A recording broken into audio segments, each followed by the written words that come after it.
Hello guys, how are you? Okay, so today we're gonna tackle this very, very important question. And the question is that what is a wallet and what is not a wallet and what are the differences? I don't know, that's very confusing because, like, let's say you've got some website that you're doing, crypto exchanges and stuff, and you got an account and you're on a website in most cases, and there's this system where it just shows everything in superbly real time, so things are superbly flashing so fast you cannot even blink. Like the cryptos are fluctuating like in milliseconds, less than milliseconds, like the numbers go up and down, and you just want to have the best deals ever. So you go to Crypto.com exchange, for instance, and then you got an account, or even Binance in that sense, right? And you go there and then do that. So on their exchange section of it though. And then we've got then apps where you go in there, you put in the money, and then you buy cryptocurrencies, and then the money is just there, and then you see the values, and then there's just a usual buy and sell button, right? Buy this, sell that, and then it's done. And then you could most likely swap the cryptos for each other and then do some of those inner trades within the crypto world, right? Um, so and then there might be options to stake that money. So for instance, with the Crypto.com or many other apps that, well, when you look at them, they're not a wallet, but you do put your cryptocurrency there. So what they are a custodian type of a service.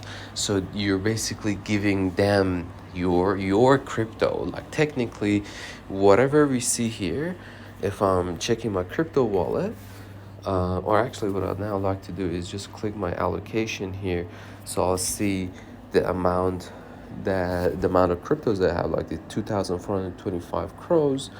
I can see that, so like I have them, but technically it's not with me now.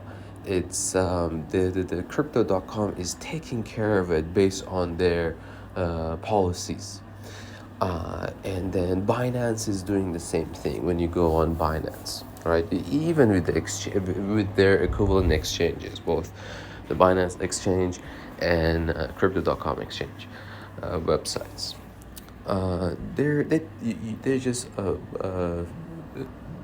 they're taking care of all of that. So that's why you can stake your money. You're basically commanding them, letting them do whatever, and then you request to withdraw and all of that.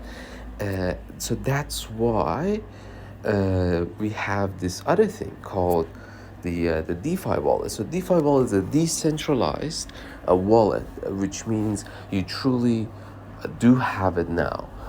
It's decentralized. It's not custodian at all. So your money is there. But if you're using a decentralized app like DeFi wallet, MetaMask, and if I go here, we got Jack's Liberty, and there could be many more. But you gotta make sure that they are decentralized. So how do you know if they are decentralized or not? It's super simple, guys. If you're given a pass key phrase, right, just a series of random words, it's a decentralized wallet. If you're only given an email and a password with usually a two-factor authentication, which is like a randomly generated number, that's going to be a custodian-based service. So they're taking care of your stuff now, which is fine, right? So like they serve different purposes. So what I find fascinating with Crypto.com is the fact that they have both, right?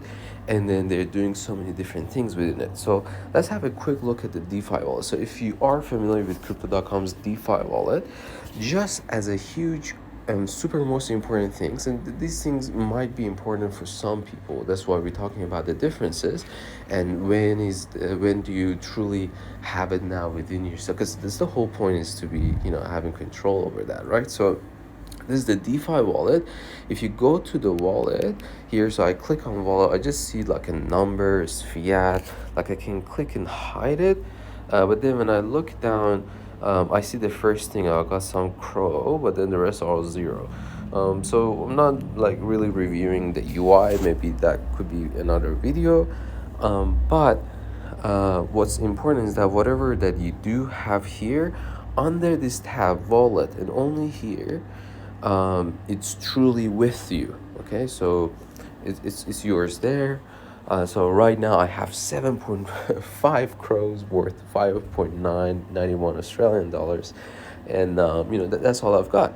But then up there's like holy cow, there's like around $1,100 up there. Then where is that? Okay, that's on the earn tab on the far right. So here say okay, it says assets, and I've got like around 1,500 crows. So I'm staking that, and I'm getting a real good interest. Might not be the best one. I think there are ones that give me more.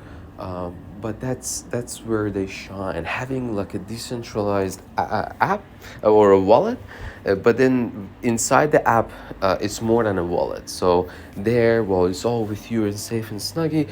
You can now have Crypto.com to become a facilitator, and then have your money moved, your crows moved to a provider, right? And then you've got all these other ones. So if you click earn more, and then like, okay, I want to stake more crow, for instance, I click here, I click max.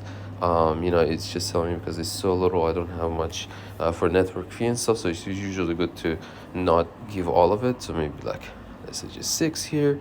So the beautiful thing is here, there's no minimum. So you can actually, so here there's actually no minimum.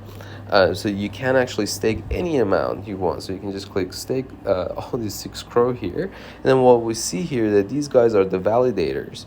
So you can just pick basically the highest number possible. First you can filter it. Well, I mean, I-wise, just filter with the highest. Like these guys, like Asgard is 12.98. So we could click that, for instance, but then you also got to check their uptime and voting power. So obviously the higher the better. So we'll just click one of these guys randomly, and then we can confirm the validator. Now I'm not sure, I think there might be another confirmation afterwards, but I'm not going to click, because I'm not going to do that, because what happens is that you're giving now your crow to them. Now Crypto.com has vetted each one of those validators, right? Because what's happening is that you're giving them resources, like especially in this case, a crow's proof of a stake. So then all these validators, they're actually doing that work. They're doing the proofing, and then they're using your crows as like a resources to do a bunch of stuff. And then they take their cut, and then they give you some as well. So in that sense, like if Armageddon happens or something, technically your money isn't, the crypto isn't with you. So that's something you have to be aware of, right? So especially with these new apps that they're merging everything together, I think it's the most important thing to know, to be in control, so you know what's happening. So do it at your own risk. They have insurance policies, they have terms and conditions, they have stuff, and they're like really trustful companies and groups of people doing all these things. Otherwise it won't be on this platform, at least in this specific Crypto.com DeFi wallet. But it's still, you gotta know there's still something there.